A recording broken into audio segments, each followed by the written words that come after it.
दिल्ली के AI summit में बदइंतजामी और दुनिया भर में बेइज्जती। अखिलेश यादव ने एआई समिट को लेकर भाजपा को लिया आड़े हाथों। नई दिल्ली के भारत मंडपम में चल रहे इंडिया एआई इम्पैक्ट समिट 2026 में पहले दिन की बदइंतजामी, लंबी कतारें, चोरी की घटनाएं, भोजन पानी की कमी और अन्य व्यवस्थाओं ने सुर्खियां बटोरी। केंद्रीय आईटी मंत्री अश्विनी वैष्णव ने माफी भी मांगी और वार रूम बनाकर समस्याओं का समाधान करने का वादा भी किया, लेकिन विपक्ष इसे बीजेपी की बिना प्लानिंग वाली सरकार का सबूत बता रहा है। समाजवादी पार्टी प्रमुख अखिलेश यादव ने एक्स पर तीखा हमला बोला। उन्होंने लिखा कि कल भाजपाई मंत्री ने इंडिया एआई इम्पैक्ट समिट 2026 में बदइंतजामी, अव्यवस्थाओं और चोरी हुए सामानों के लिए माफी मांगी। अब दिल्ली के जाम के लिए माफी मांगेंगे। उन बच्चों और अभिभावकों के बारे में सोचिए जो बोर्ड एग्जाम में जाते हुए जाम में फंसे हुए हैं। भाजपा में हर कार्यक्रम बिना योजना के होता है, क्योंकि योजना इनके विचार का हिस्सा है ही नहीं। इन्होंने योजना आयोग खत्म कर दिया है। ये मनमर्जी वाले लोग हैं, फोटोजीवी हैं। सिर्फ साफ सुथरी तस्वीर चाहिए। देश की तस्वीर धूमिल हो जाए तो कोई फर्क नहीं पड़ता। अखिलेश ने तंज कसा कि एआई समिट का इंतजाम भाजपा की जगह एआई को ही दे देते तो देश की इमेज खराब नहीं होती। जिस एआई को समस्या का समाधान बताया जा रहा है, भाजपा राज में उसकी समिट ही समस्या बन गई। ये मुद्दा युवा और टेक क्षेत्र में बीजेपी की छवि को चुनौती दे रहा है। 2027 के लिए बड़ा नैरेटिव भी बन सकता है। यूं तो अखिलेश की हर चाल 2027 के चुनाव को ध्यान में रखकर ही होती है और इस बार अखिलेश यादव कोई चूक करने के मूड में नहीं दिख रहे हैं। पिछले दिनों कार्यकर्ताओं को संबोधित करते हुए उन्होंने कहा था कि बिहार चुनाव से सबक लेना चाहिए। वहां दबदबा था, दबदबा है, दबदबा रहेगा। गाना आरजेडी के खिलाफ जंगल राज, बाहुबली नैरेटिव का हथियार बन गया था। यूपी में भी बृजभूषण शरण सिंह के समर्थकों से जुड़ा यही गाना वायरल हुआ। अखिलेश ने खतरा भांप लिया।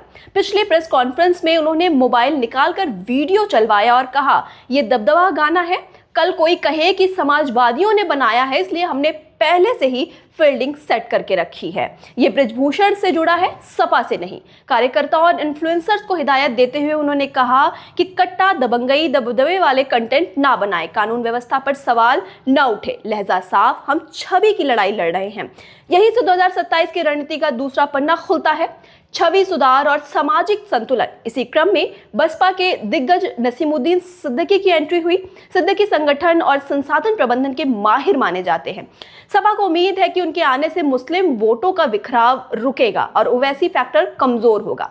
लेकिन सवाल उठ रहे हैं, क्या वे पार्टी के भीतर नए समीकरण बनाएंगे? फिलहाल सपा का संदेश 2027 में कोई रिस्क नहीं। तीसरा अहम मोर्चा है असदुद्दीन ओवैसी का प्रभाव।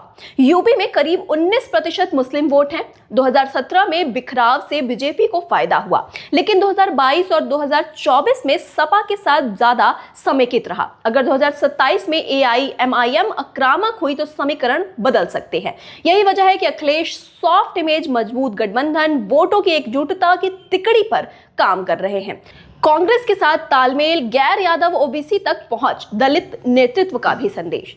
अगर इससे हम बीजेपी के एंगल से देखें तो 2027 में कानून व्यवस्था, डबल इंजन सरकार और कल्याणकारी योजनाओं के नैरेटिव के साथ उतरेगी बीजेपी।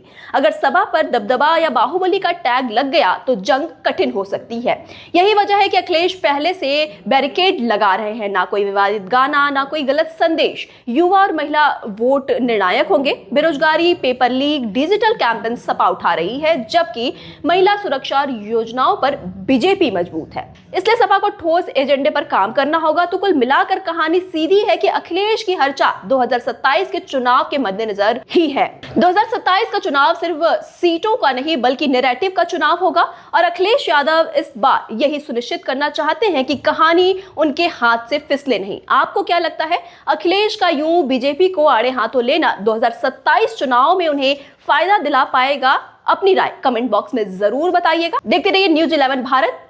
नमस्कार।